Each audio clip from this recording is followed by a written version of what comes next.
Dans la réalité, c'est d'abord pour la salle. Ouais. Après la salle, ça va à la télé, ainsi de suite, ça fait un pas.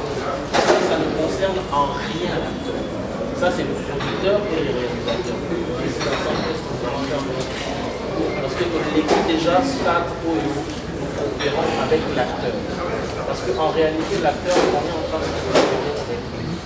On lui dit, ok, nous avons besoin de toi pour jouer le rôle pour X et Y. Ok, tu es d'accord, ok, on le fait. Après l'avoir fait, maintenant, on a fini avec toi. Le reste, c'est la promotion, le reste, c'est le producteur. Et puis, et donc, on l'a vu à la bangonde bakolo neti biso sina to bakolo la plus de savoir soki chaîne X et tiens au sens biso ne yete mu pas funda en fait hier soka moni on la chaîne je pas ça ah c'est la biso que ah ya na moni film na bino bazu ko film na bino ça sur ya bino parce que voilà pourquoi c'est important de expliquer des choses pourquoi il doit intervenir de l'eau dessous. Merci beaucoup. D'abord, il faut préciser que SINA est une société commerciale. Ce n'est pas non plus une entreprise. C'est un aspect. C'est le point de l'autre culturel. D'abord, il n'y a pas d'argent au niveau de. Selon la loi, une ASBEL peut produire des films. Il faut rappeler, le coordonnateur l'a dit, que le contrat a été signé entre actrices, la personne morale de Bengi Sinar. Dans le cas de Sinar, il y a des départements où le cours de Bengi Sinar TV. Ça, c'est la première précision. Deuxième chose, si vous lisez l'assignation, que le cordon appelé plainte, il peut aussi l'appeler assignation, elle ne nie pas avoir touché pardon, Andimi Naya. Andimi peut jouer qui de son plein gré, de sa propre volonté. Son problème, elle dit que son image a été utilisée abusivement. Simbi Senyo Kabimi Lokol occultiste. Et tout Congolais a le droit de réparer son image. Alors, Sinak refuse ça, pourquoi? Parce que, il y a des messages audio, il y a des photos qu'elle a envoyées dans lesquelles elle dit, je vous envoie plusieurs photos pour Namoko. Des deux, on ne peut pas concevoir un film où vous êtes actrice principale sans photo dans l'affiche. Salama Wapi. Nulle part. Par rapport à la droit d'auteur, la question des journalistes, il y a une loi qui régit les droits d'auteur, elle a voté en 86. Les droits d'auteur appartiennent à celui qui a écrit les films ou la musique. Donc dans le monde de la musique par exemple, M. Kofi Olomide a cet album naïf. C'est lui seul qui a les droits d'auteur. Ceux qui ont joué à la guitare, ceux qui ont joué à la batterie, ceux qui ont fait des voix, ils ont des droits voisins. Et droits voisins, c'est limité à la participation, on va foutre caché dans un point, un trait.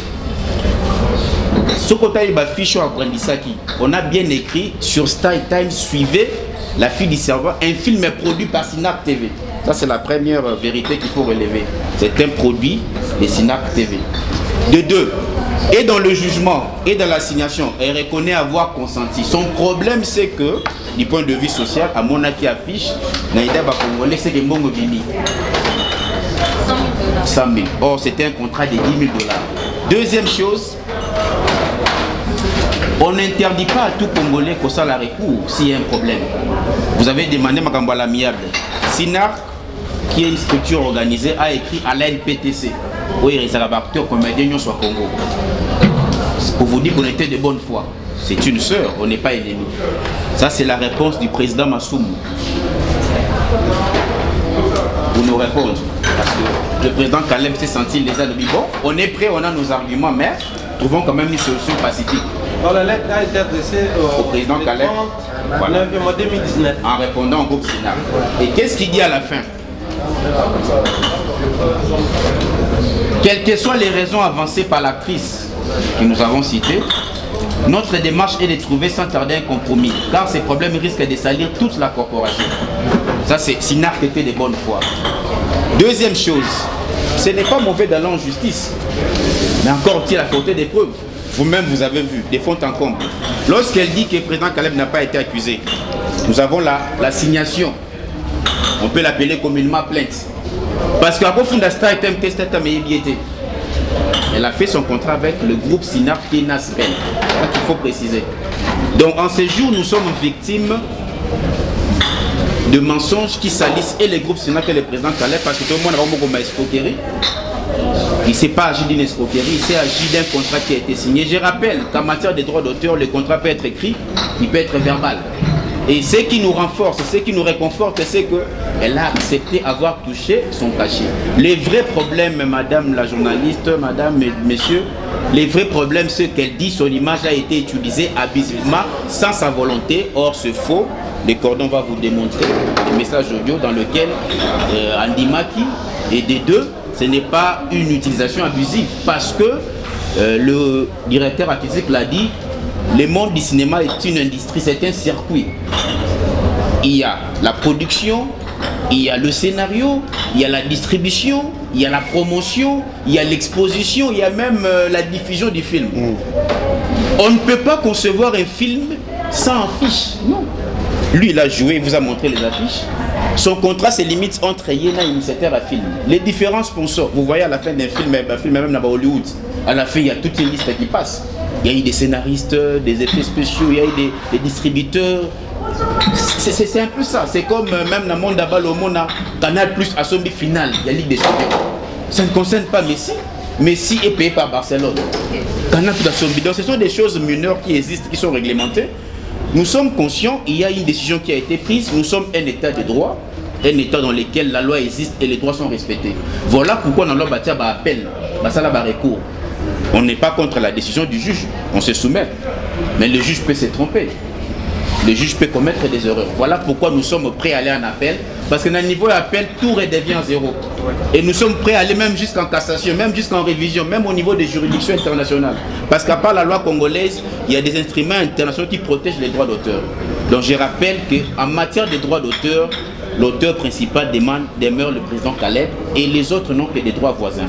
Nous allons aller en appel, que la fille vienne nous montrer quand est-ce qu'on a volé les images, parce que nous avons suffisamment de preuves. Voilà, madame la journaliste, monsieur le journaliste, la précision par rapport à cela. Voilà, merci pour la précision. Moi, je pense que ma réponse est assez précise pour permettre de sur tous les canaux. Étape c'est important, j'espère que vous avez une exception à ma question.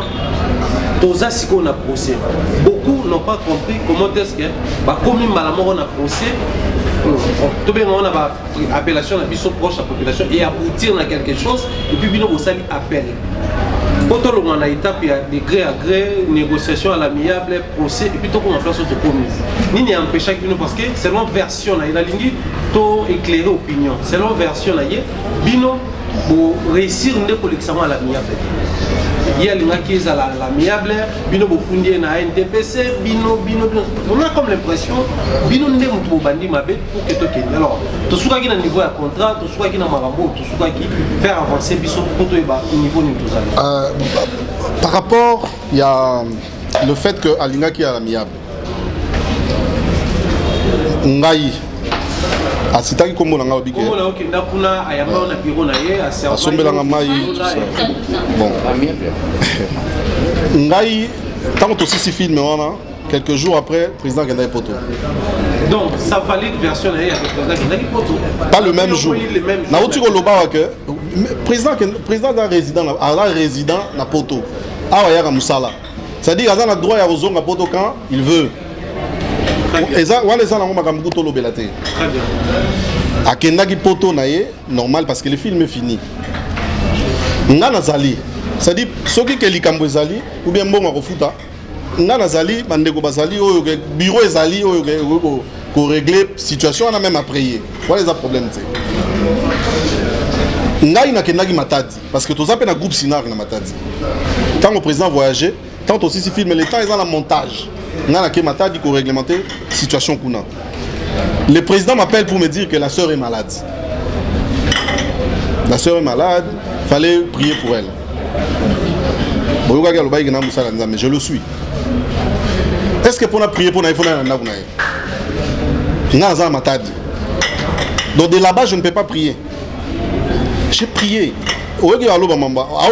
Tu sens quand elle parle, elle dit intercesseur Nazélati, donc vous sentez vraiment qu'elle doit minimiser donc. Mais j'avais prié pour elle. Peut-être que ça vivant, ils ont peut-être pour la prière. Mais bon, elle minimise, c'est pas grave.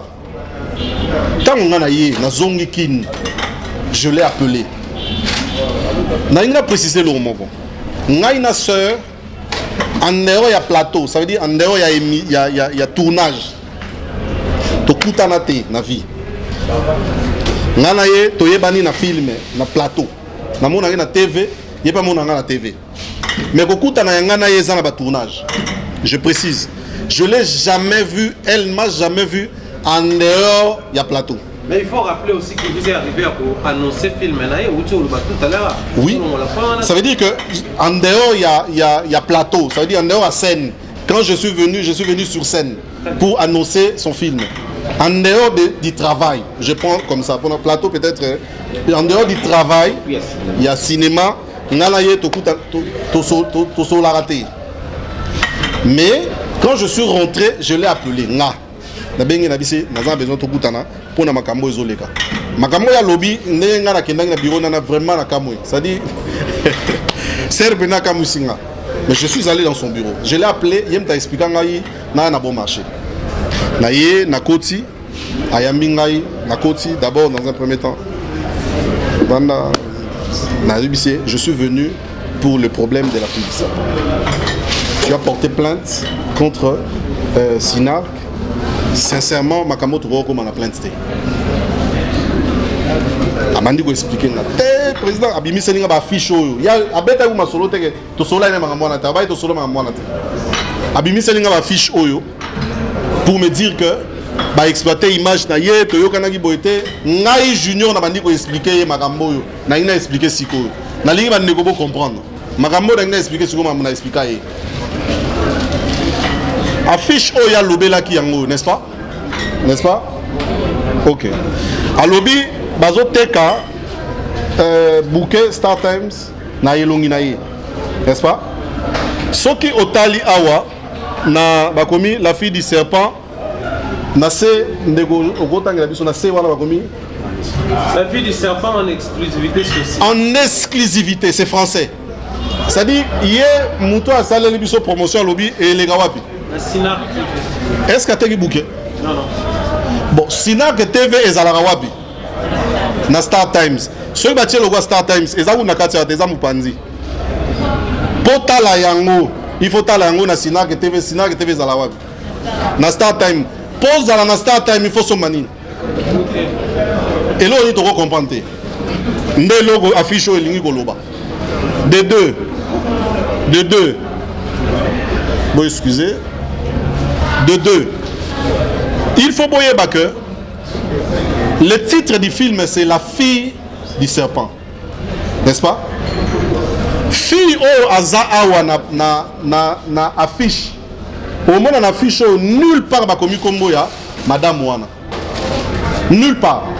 Même na oya la kisaki yango ya ba koma kombo na été. D'accord? Il n'y a pas son nom sur cette affiche. Cette fille, c'est la fille du serpent en fait.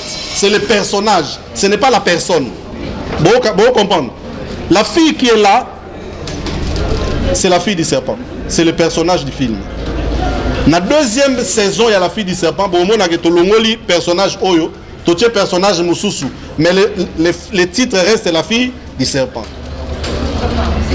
Nassi ça. Précision en moi. Cette personne ici, c'est la fille du serpent. C'est pas la sœur là-bas. Parce qu'elle avait cédé son image au titre de ce film. Et puis au moins à Kombo Naye, il y a Mboka Nege Zalara les Zarate. Rien ne prouve que c'est elle. En réalité. Et Zali, justement, Nalobi a cédé droit d'image. Quand on dit m'a retourné la film, il a dit son image nayo. Il y a un autre salé là. Tous a besoin de t'expliquer de pourquoi pas ça là déjà. Il y a beaucoup à la productrice à ma fille. Et dans ces films.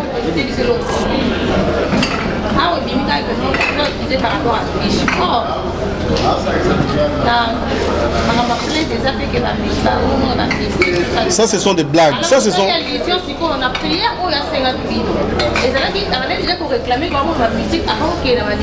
Barresi a tout nagé logo moro. Il y a tout nagé logo moro, mais naïbi a sega qui mais a tout nagé logo moro. Na on mona ba mystique. Après ba on mona mystique, mais autour là des nanyokat. Yamba libosote. Tu es une actrice. Bon, justement, ça veut dire en tant que Moussa Lanzambe, je ne peux pas refuser de faire une prière pour quelqu'un. Ça c'est mon travail de tous les jours. En tant qu'un enfant de Dieu, un serviteur de Dieu, on n'a pas besoin de prières si elle en a besoin. Ça c'est vraiment rien. Mais pour la tournée film, on a mystique et tout ça, sincèrement. Yem tout a gagné la nyoka tosi vraiment. Bon nyoka vraiment ça ce sont des blagues. Barresi yebi a gagné la nyoka aloba gango. Nyoka tosai. Il faut passer. Ça ce sont des petites histoires. Totuna ba film, totuna ba film ba guerre, totuna ba film ba danger. Na ba cimetière donc il y a rien. Vous comprenez? Voilà les alamba. Tout que na essentiel. Je crois que par rapport à l'affiche Bombaya. Par rapport à l'affiche, je crois que vous avez compris ce que je dis. Alors, film est exclusivité à Sinar TV et non à Star Times. C'est clair. Et ça, il y a Star Times T. Et ça, il y a Sinar TV. Il y a une précision.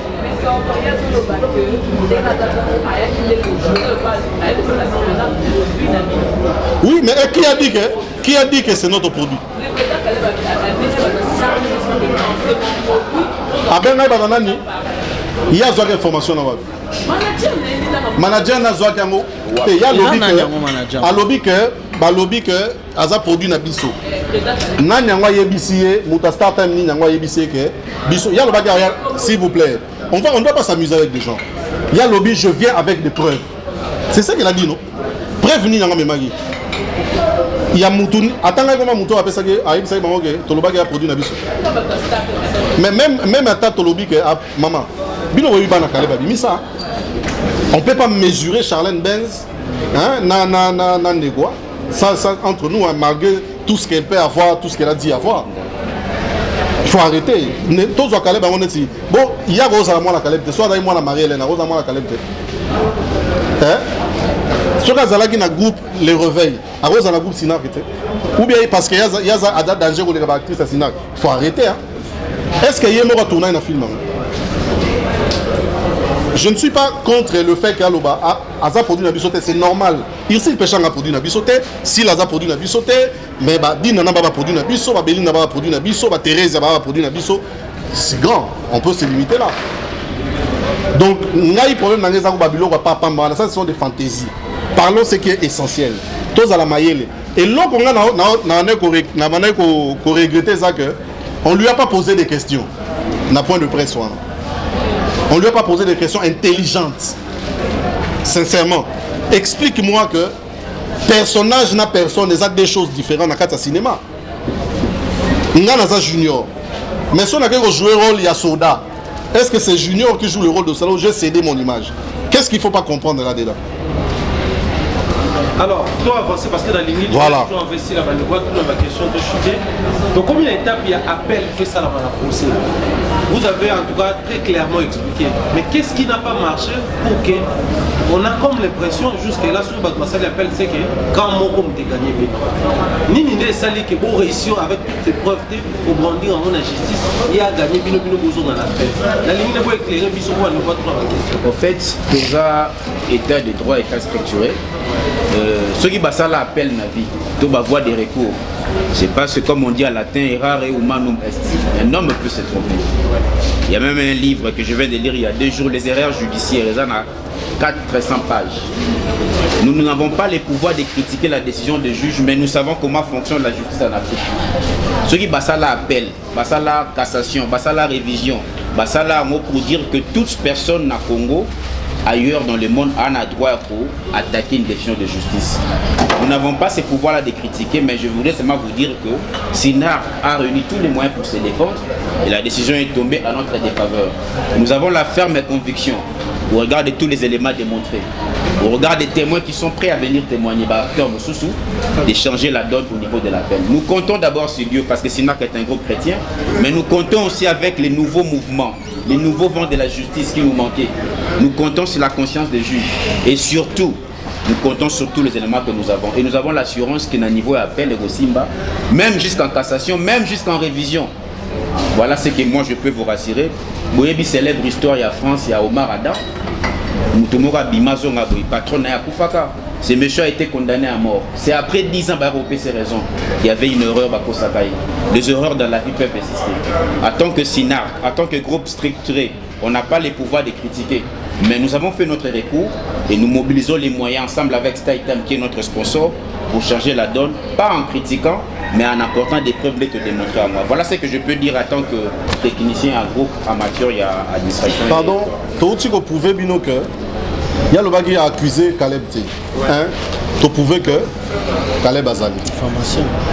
D'accord? Parce que à l'objet qu'on a fondé Caleb T, il y a fondé une société. Et consort. Et consort, mais bien au moment du consort, tu lobby 1. Société 2. Caleb est bienvenu tout Keban. C'est clair. Je crois que vous avez une précision importante. De 2, à lobby que bah ça qui $100,000. Alors que les contrats. Tout le contrat à reconnaître qu'il y a un contrat à $10,000. Donc, à cause des sous. D'accord? À lobby, à jouer à infranter à Gira. Mais awa, mettre autre temps à reconnaître que à jouer à utiliser ma baie. Awa. Ça la signation. D'accord? À Jura qui n'a pas banana. De 3 à lobby que ça j'ai expliqué, ça ce sont des fantaisies inutiles. Moi je suis allé la voir pour cette raison. En dehors de cette raison, Nazali DG, directeur général de la chaîne et télévision SINAC directeur général. Donc on a dirigé la chaîne et produit un film. Comment on a contacté? Bien sûr, il y a eu contrat contrat à Bissomogo. Ça ce sont des fantaisies. On est trop haut pour ça. Quand on veut réduire les gens, même dans le grand frère Nanga Lewis, je regrette. Vraiment, on a minimisé le grand frère Nanga Lewis. On a regretté ma baie. Moi, je suis allé dans son bureau pour parler de ces. On a retiré plainte. La TV le bon dire, il y a bien.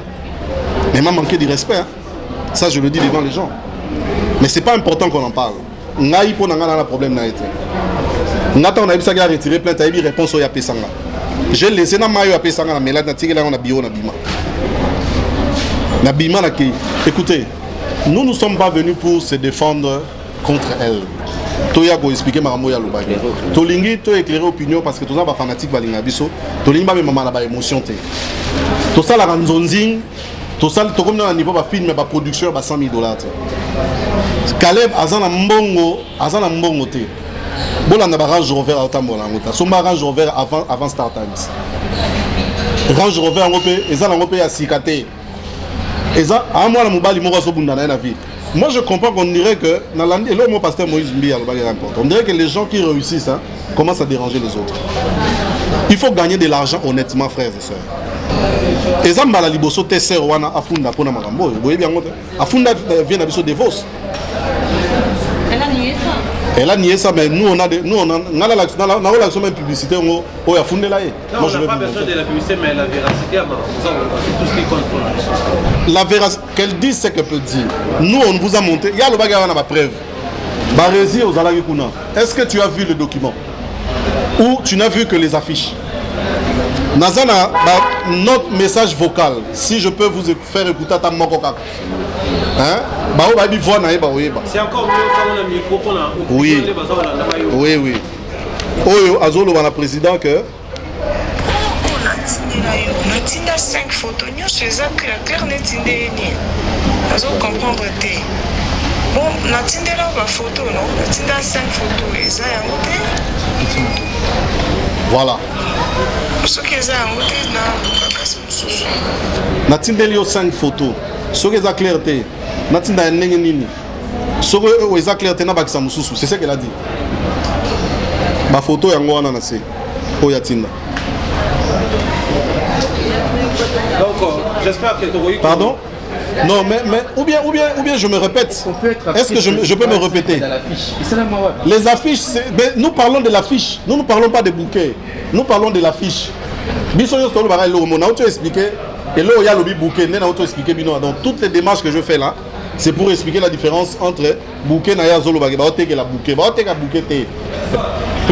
Bazo présenter film la Star Times, la chaîne la Star Times. Donc ce sont des précisions importantes. Est-ce que yo avez un sponsor dans l'émission na yo mais au logo na été. On invité mon baya ou bien Barési, obi bon, donc ça l'affiche moi na zo ya Barési. Émission présentée par tel sponsor. Alors le logo te vote commandé quand même. Elle a envoyé des images pourquoi? Sinon en fait, il y a malhonnêteté, il y a malhonnêteté. Ne voilà la question, ne voilà la question. Claire, il y a groupe Sina. Vous avez une version déjà de mon émission. Moi, c'est alors, la minute comme il y a la parole, n'a pas mon compte et été. Mais bisous, tu as une besoin de précision. Oui. On est retour dans la question. Il y a très la version auto-su, contrairement à la où il y a fait ça qui bisous. Oui, pour ça, la question, je pense non, comment par personne, tout doit penser la situation.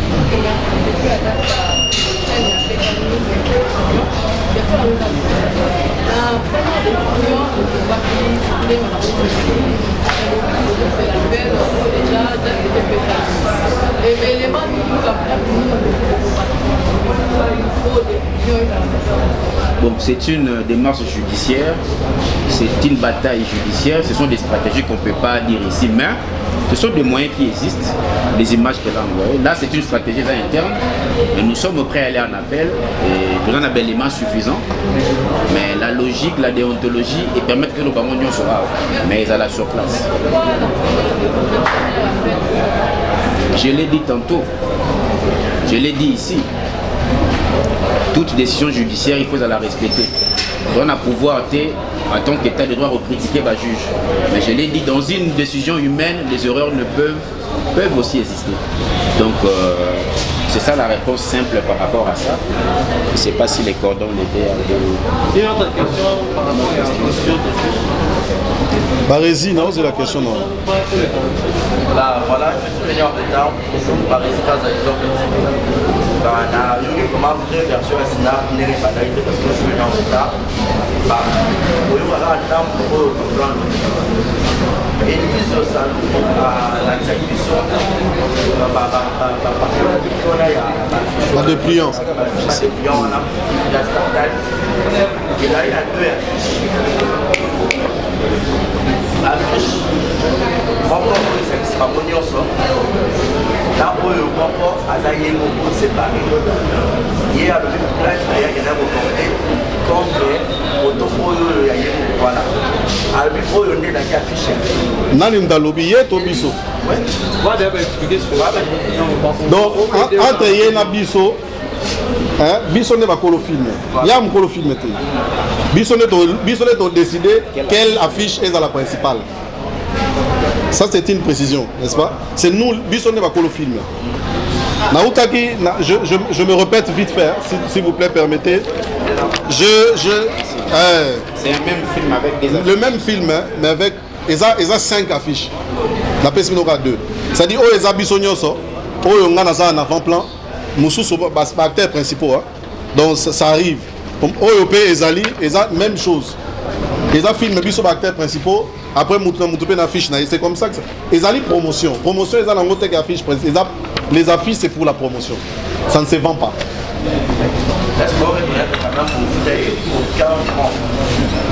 Mais toi, tu peux expliquer à et pas à mettre avocat. Papa, la signation, elle reconnaît que à Touchambongo nae, à Futama Joua, mais à l'objet va utiliser l'image nae abusivement. Ça, c'est la signation à Fundaka. À Fundaka, biso pour Mbongo te. Puis à Fundaka, il y a le but que au mois d'avril, elle fut alertée de l'année en cours par des appels téléphoniques à Kinshasa et d'ailleurs, notamment en Europe, par des personnes proches qui l'interpellent de faire désormais partie du monde magico-mystique pour avoir vu son image postée côte à côte avec un gros serpent venimeux. Donc pour elle, le fait d'avoir mis sa photo près d'un serpent, ils ont tout commissionné. Dans le monde mystique, ma famille m'a payé et salir l'image. Sa principale plainte, c'est ça. Mon image qui est utilisée abusivement. Donc c'est même pas l'argent. C'est même pas l'argent. Et puis à 3 millions. Ah ouais, au moins. Ah ouais. Ici. Auquel la cour d'appel. Cour d'appel est au Yamba. Sauf que cour d'appel est égalisé. Quand le femme a gagné des mots, à toujours gagnant dans le procès. Il n'y a pas de problème. Avant Maître Alouba, il n'y a pas de problème. Nous, on fait confiance à la justice congolaise.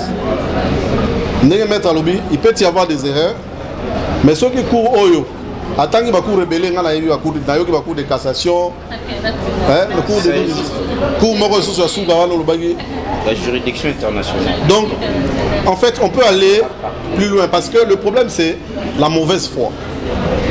Barézi, moi, producteur de film. Tu produis des films Nzonzing. Tu sais comment ça fonctionne, mon frère.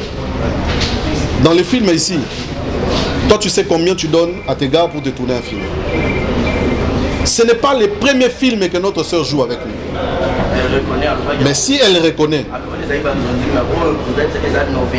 Voilà, ce que tu as là, yo, tant que lobby, il présente une novelas.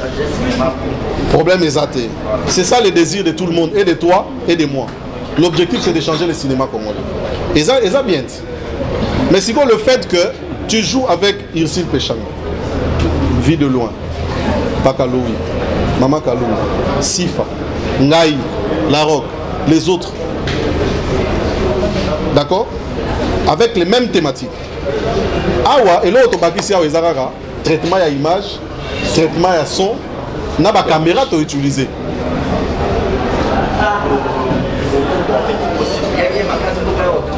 Problème est athée.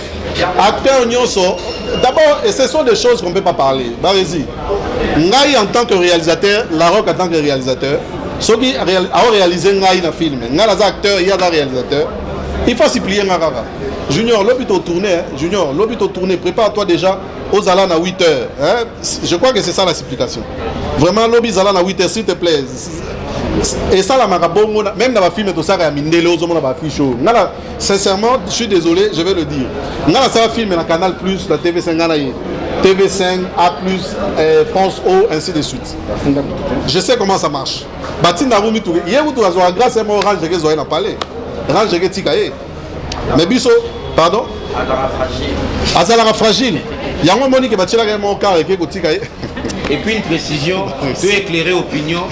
On n'a pas fait cette émission, s'il vous plaît. Tu dois éclairer vraiment opinion. Tout ça, l'émission, on a un double objectif. Le premier, c'est d'éclairer la population congolaise parce que le président Caleb Sali, je vis dans certains médias, il a escroqué Moutou. Il n'y a rien d'escroquerie, c'est une affaire civile. L'escroquerie, c'est une affaire pénale. Ça, c'est la première précision. Nous sommes venus parler au nom des SINAR pour éclairer qu'il y a eu un contrat qui a été bel et bien signé. Aujourd'hui, la dame réclame par rapport à l'image, on en viendra. Deuxième précision, nous avons été déçus et nous sommes prêts à affûter encore nos armes à Potokende. Donc, on n'est pas venu pour critiquer, pour éclairer l'opinion par rapport à ma preuve. Parce que nous avons des fans. Des fans qui pensent qu'à escroquer. Ma fan, on a la commentaire, lobby n'a pas direct comme nous. Certaines personnes, tant que qui est, lobby a vraiment Caleb Salifo. Voilà pourquoi nous sommes. C'est normal pour Bayoka qui est. Mais maintenant, Barézi, toi tu étais là. Alors, il y a la preuve. Moi, j'ai pas vu un papier comme ça. Mais moi, je t'amène le preuve. Comment Moutou, Namaël et Nabiso, journaliste, Moutou a dit que Biso to funda qui Star Times. Mais Star Times, n'est Moutou à côté ici, Caleb. Et c'est ça normal. Est-ce que vraiment, même. Attends, on ne peut pas quand même nous massacrer comme ça, on est des intellectuels. Non, la mais Star Times, ça a bien Caleb na plainte naïe. C'est le 4 octobre. L'action a commencé le 4 octobre de Madame Tel contre Star Times et. C'est ça 1 à 2. Elle rapproche Startem d'avoir affiché son image et elle rapproche Caleb d'avoir permis de diffuser l'image naïve. Mais elle reconnaît avoir touché son argent, avoir joué, avoir été actrice principale. Donc elle a accusé Caleb. Pourquoi? C'est du mensonge. Et là, on y a sali aux Owangana. Mais là, on comprend. Ok, on va gagner. Alors, c'est la monnaie de slash, parce que vous foutiez un bon, on a content. Bon, par exemple, tous les cas, voilà. Comme émission d'ailleurs, ma question est facile. Moi, question donc des questions de combat ici. Maman a vu ça aujourd'hui. Merci chef pour la parole. Parce que on a tellement de service bref, c'est sur la table. Maintenant, le vélo encore, nous sommes à Awa, nous sommes au Monango et nous sommes à l'explication. Bino boyenango po eza kola montre to salo osaka aba ba trafiquer mais donc au tient on a la télévision na ba sur vos informations pour basa awa te ko tambola plus que peut-être pour dans ba quelque chose se passe a bon boya na mo de famille so ba boya na mo te on est ça mais so na ko yo ko eza comme oka kotanga bakano ya cinéma ya mboka na biso bafide lwer bapersonnage oyo baekarnaki na bapoche ya kopesa bango baekarne na film kotournela bacaractere eyokolo bateki no mosusu akozala aye kotourne lo po aluka sexi omona mo lelo na mboka na biso chef nakoki kosigne contrat na groupe sinap na tourne par exemple filme moko quelconque si je savais na signé contrat ya si je savais na signé contrat te ke bazwi elongi na batiango na pano batiango soit na balabala Question les hommes, ça se signe. Tous répondent. Là, orienté au côté de non, c'est ça. Tous orientés au parce que question tout là, c'est ça qu'on a la première partie. Donc, question et avec la publication d'année, déjà, va expliquer en gros, vous voyez là. Soit on tourne en rond, pour gagner temps pour. Peut-être question des amours désorientés. Sinon, on lit la mission. Ouais. C'est sa question, orienté au canal. La partie on aurait dit non, parce que tant qu'on peut la ligue juste pour avancer. parce que le problème eza nango oyo nani na mokanda ezaki afundi eza kala mais solo badire na ye afundi sina comme ça soyaki na wana yango tozoloba bandeko antoa tosungana apartir ya question etosungana question tunana tosalaki yango première partie totuli na baquestion première partie et puis toyei na deuxième partie alors la première partie on torépondre na baquestion na nini pourquoi parce que tolingaki nanu tozwa oyo bango oyo totali kuna en opposition na oyo ya bango et puis toleka sikoyo na position actuelle donc bamakambo to ya lobaki déjà bango barépondre pour afficher ye contrat expliquer sur même badroit iko ezoprotéger image ya bango donc tokomi na niveau ya rosi ezokende wapi eloko tokoka toyeba yango wapi po tokomi esike tozongaka asi parce que par exemple tozwa émission Voilà. Voilà, pardon, j'ai des marques de la côté mon pas lobby que a joué la balle baza développé soit la soit mais non ce qui est développé dans Moscou na et que à lobby que non dans la soit maintenant qu'est-ce que vous allez faire pour me mailler pour que ça la pièce qui va pour la soit est affectée il y a pas besoin de la téléphone et ça de la prière pour ça la télé voilà moni ba fantaisie wana yango goudouté ça ce sont de nous on peut pas biso dozana pour na ba caprice na été vous comprenez hein nous on est vraiment pas là pour na ba caprice ba esthétique na yé azana droit ya koloba oya koloba na uti koloba nazana ba photo oyo ngape na tindela ye nazana ngo oyo nyoka paza omona ke bakanga ni na mnodo oyo so biso mo peto simba ke do wana eza ba. En tout cas, excusez-moi, je ne suis pas là pour ces caprices.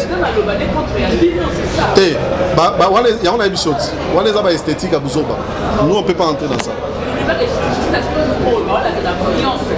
Et bon, à droit, on se limite à l'objet à elle a accusé pour l'image. Oui, on reste sur l'image qui est mal exploitée. Maintenant, d'une nulle part, même juge d'appel, on s'est limité qu'à un objet à demande. On ne change pas. C'est Noël Waka dans la TV. Elle est à l'opinion. La conférence de presse. Conférence de presse, non, à l'opinion. Puis nous, dans moi, pour ça, la film dans un animal canadien, pour ça, c'est qu'il est contrat. En fait, pour ça, qu'il est contrat de crédit. Mais là, par là, a tout déclaré, droit de terre par rapport au temps moyen qui fait ça, le pour signer contrat après. Et au moment qui mais jusque-là, c'est qui contrat. Bon. Le contrat, qu'est-ce qu'on appelle contrat? Le contrat, voilà, et vous avez écrit comme vous avez verbal. Il y a des matières où l'on est obligé à écrire. Donc, encore tourner film était ce qui anime, c'est au yoganiti. Donc, ils ont déjà contrat. C'est un contrat. Elle a accepté des choses. Donc, les contrats dont elle a besoin sur papier, c'est faux. Parce que a joué 3 films avant, a signé un contrat papier, tu as signé un autre point. Mais vous savez de près là où elle avait signé. Non, tu as dit que tu as raté. Tu as acteur nyoso. Tout ça, un contrat papier, tout ça, un contrat de gré à gré. Et ça, nous disons, il y a un Zonzing est la réalité congolaise. Bon, peut-être que je vais au Congo. Allez, ma caprice, il y en a dit ma caprice ou un autre côté.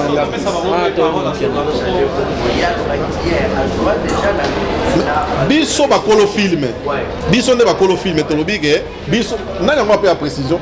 Pour film, il y a biso. Écriture na biso.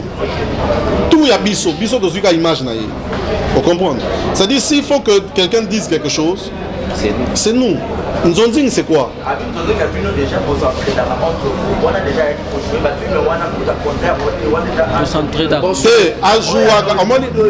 Papa, il faut préciser. Il faut préciser une chose. Il faut préciser. Ce qui est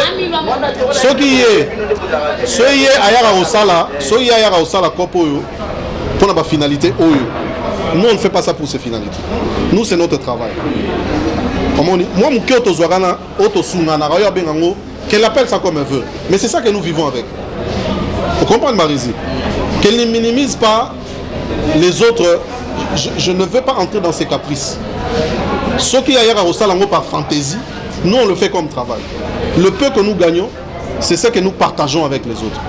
Et le roman Pakaloya, l'obé est important. L'obé, vous comprenez? Les lots Caleb dans la chaîne à télévision. Caleb a diffusé tous les films que tu vois dans notre chaîne est diffusé à Ophélie. On fait payer à personne. Tu comprends? Par la bonne foi.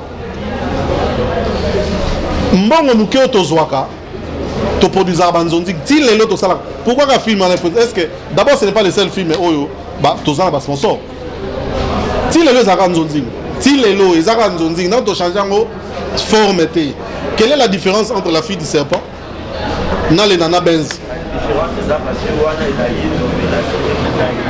Voilà, ça ce sont des fantaisies. Nous avons une chaîne et voilà. Tondimi est à l'obagi yango. Bon, excusez-moi. Barézi, Toza Batamaele, excusez-moi. Toza Batamaele. Azana groupe. À ça la pub à film. Je ne crois pas que tu auras du pays à ces points. Je ne crois pas que au jouer film banditi souka on comprend quand il y a différent dans autosara liboso. Je ne crois pas. Que bandi bene banditi souka me comprendre en tant que professionnel. Il y a un manager.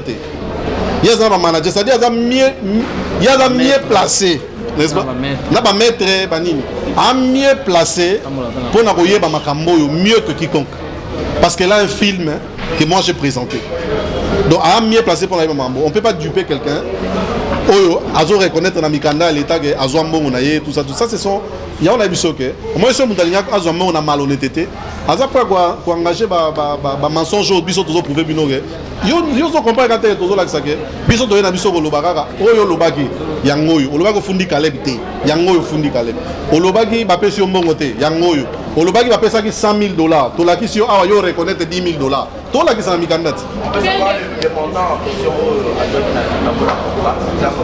Contrat ezali verbal, ezali sur papier. Oui, n'allons pas déjà. Je dis ça non.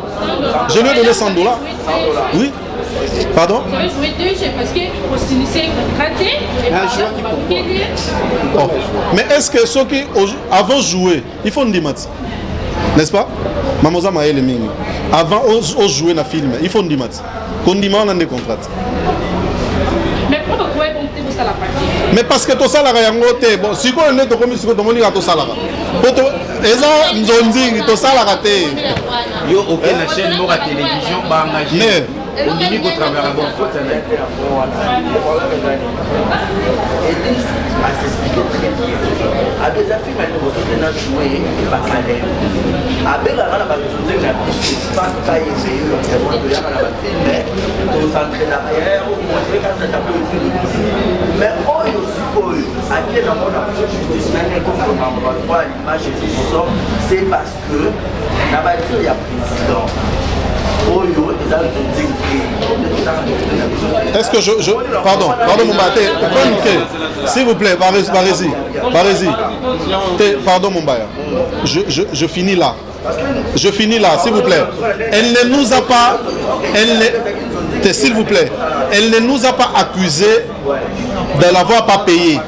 Elle nous a pas accusés parce que tout ça ici est novelas. Elle nous a accusés parce qu'on a utilisé l'affiche. C'est là où nous sommes. Non. Mais maman, tout le bandé vraiment. Quand on a la photo. Voilà. On n'est pas venu contre elle, on est venu éclaircir seulement. Non, mais biso to lobby ga nzonzi. Wana ozo biso talo. Bona chiter, on pesa bino, moi on pesa adresse na bino na ba fanatique na bino nyonso baza otala. Pour deux raisons. Première raison c'est là qui on a tout éclairé d'abord opinion, mais aussi il y a des spéculations, on a autant on j'espère ba nous sur mata biso, baza d'accord na biso. Beaucoup de gens interprètent que Caleb ba antécédent et des cas qui belé, les bateaux ko utiliser bateau bazo approcher pour ba ternir davantage pour ba ko isayer. Ça c'est le premier point, mais aussi on a beau répondre opinion, on a bateau baza ko lobake non. Dysfonctionnement l'équipe trop, il y a moins de commis pour bino. Donc en premier lieu, pour éclairer l'opinion suite à ces résumés, puis en deuxième lieu, on peut s'adresse spécialement à la pratique. Bon, mon frère, ils ont droit naïe à Kenevofuna. On ne peut pas lui refuser ça. Mais dans Moussala Auto Salaka, ils ont Moussala Moko, ils ont pratiquement bénévolant. Ils ont pratiquement bénévolant. Dans Moussala Auto Salaka, dans Mouké Auto Zozoa, Tozo Sungana. Mouké, Ndegwazui, to partager, to sali film. Biso, on n'a pas intérêt à escroquer Ndeko. Oh, to sala kana Moussala déjà. Ça fait 20 ans que Sinark existe. Nous n'avons jamais eu de problème avec quiconque dans ma dossier à tournage. Ça fait plusieurs années que nous sommes dans les Nzonzing. Nous n'avons jamais eu un problème avec un seul acteur sur ce point-là. Et sa question peut-être il y a Koyeba. Circuit à Makambo, on est expliqué circuit, il y a production à film. Ce qu'on y habite, il faut pas expliquer. Merci. Deuxième des choses, il faut tout à la honnête, même pour de petites choses. Si on veut gagner de l'argent, il faut gagner mbongo honnêtement. Au Caleb. $200,000 à Rosango, Wapi. 3 millions de dollars à Rosoyango, Wapi. Les années dit, oui, vous avez Moussala naïe. Quand vous avez Moussala Caleb, il a dit que Sinar que Angola, Sinar que Brazza, Sinar que Afrique du Sud, Sinar que Paris, Sinar que Matadi et Koufi, sans compter Sinar que Kinshasa. Quand vous avez au fundi, moi sponsor à aider Bisso, pour tous les moyens que ce produit, il faut attaquer Ango. Et ça, tu vas me Bisso Moussala. Mon cher, non, banda makamba cinéma, je ne pense pas que Ndegona Bisso a signé un contrat à $5,000. Na Kengo Likolo trop, il y a $300. Non, na film ni na joué à $300. Ce n'est pas pour minimiser Moussala Naye, mais c'est la réalité du cinéma congolais. Tous en a intérêt, Caleb en a intérêt. A que ne du payer pour la image, au yémo quand dimi copé ça dessus. To prouver bino à suffisance. Comment on dit passage balobaka, on ne peut pas plaire à tout le monde. Ba oyo barondi mabandimi, ba ope barondi mate, il y a problème ti. Ndeko fundi biso. tokende kosamba to lobby ndenge maître lobby na lingi kozongela te pona ko glisser erreur na babilo na bango ba justice wana tokende appel. Je crois que n'appel to kobimisa ba élément nyonso oyo toza nango na oyo bimaki te. Comme ça totala to faire comprendre pe na ye que film ezali circuit mobimba. Eza circuit mobimba. Soki que to sala ki mabe. Toza batu. Ça peut arriver que Caleb passe à la mutu mabe. Eza ya makama mutu. Aza saint tomate, aza mutu, aza ba erreur, aza ba faiblesse. Mais eza ba procédure rebelle oyo to ko sala pour na ko régler ba problème na biso. Yango to kenaki na NTPC. Soki to lese batu ndenge to lobia wa balimbisa biso. Très bien. Soki to yaki awa yaki te poto sala confrontation na ye. Mais to ye parce que to za ba fan pe. Ba papa ba maman ba tala biso. Baza pe na besoin ba vérité sur le fait et puis évolution ya makambo. Yango to s'expliquer. Voilà. Deuxième des choses nini? La spéculation que biso voilà. Oyebi les groupes SINAC c'est parmi les groupes où ils ont milité pour que cinéma soit moins en vol. Les autres tous à la fière ba groupe à théâtre et ça na ba chaîne nango logo la ya pardon ils ont milité. Voilà. Ils ont milité, ça veut dire ils ont bunda pour que le cinéma congolais soit en vol. Ça veut dire tout le monde n'a pas bassesse. Tout le monde. Je ne voudrais pas que tout soit terme novella c'est papaya. Tout le monde lanzonzing na biso. C'est comme tuer la rumba pour tomber sans comme mususu. Moi je pense que ce qui est cinéma congolais etikala nzonzing. Même à tes communes en plein ligne. Tu gardes le monde zonzing et aussi la biso a l'identité propre na biso. Que tu utilises par exemple novelas. Oui, je ne voudrais pas. Les chaînes à télévision. Logo la Sinac TV. Ceux qui peut-être le bon, toi là tu sais cinéma congolais Sinac TV quand même ça va. Parce que novelas c'est la chaîne. Ah bah c'est cabis. Donc restons vraiment tous en famille. Le cinéma congolais, le théâtre congolais, tous en différence. Tous en naka, mais tous en famille. On peut régler cette histoire entre nous. Oui, Ndeko, à même en justice, c'est aller vite en besogne. Tu expliqué nous soit déjà. Tu expliqué nous soit déjà. Lettre à NTPC Zali. Autre que n'a NTPC. Donc voilà. Sincèrement, le groupe SINAC n'est pas là pour faire mal aux gens. Le groupe SINAC est là pour tourner des films. Nous existons pour ça. Et nous, on continuera à faire ce travail. Voilà. C'est tout ce que nous, on peut dire pour le moment. Voilà, merci beaucoup. Barési, je vais t'accorder une émission. C'est fini pour aujourd'hui. J'espère que vous allez vous porter chaque fois ma question aux Arabes pour faciliter le saut. Il n'y a pas de problème. Merci, Nabandegonios. Merci, Nabandegonios Balinga Biso. Merci, Nabinope. Que Dieu vous bénisse. Merci.